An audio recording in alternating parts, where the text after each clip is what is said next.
sau, ngậm ngùi ôm nỗi đau, nhìn người kia bước đi về nơi chốn nào. Có biết nơi đây anh vẫn mong chờ em bao ngày.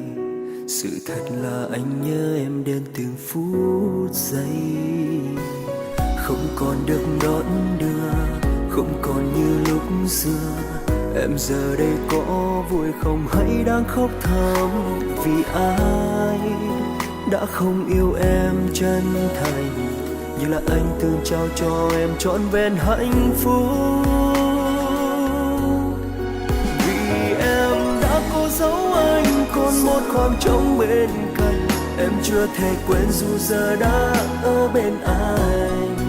Người đùa với anh thế sao khi lòng tin anh chót trao, cứ hướng về một người luôn mang cho anh cảm xúc ảo. Rồi từ đây anh sẽ xóa em từ hình dung đến cái tên anh hay thường gọi vào môi sớm mai.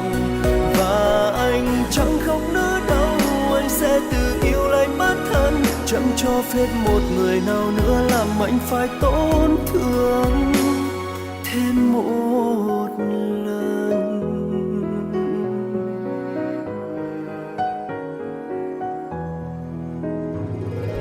Vẫn chờ, vẫn đợi, vẫn nghĩ về em, để rồi nỗi buồn còn riêng anh.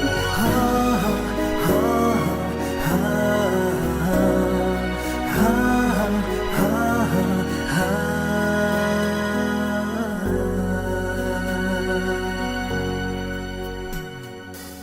Không còn được đón đưa, không còn như lúc xưa. Em giờ đây có vui không hay đang khóc thầm, vì ai đã không yêu em chân thành như là anh từng trao cho em trọn vẹn hạnh phúc. Vì em đã cố giấu anh còn một khoảng trống bên cạnh, em chưa thể quên dù giờ đã ở bên anh. Người đùa với anh thế sao khi lòng tin anh chót trao, cứ hướng về một người luôn mang cho anh cảm xúc ảo. Rồi từ đây anh sẽ xóa em từ hình dung đến cái tên anh hay thường gọi vào môi sớm mai.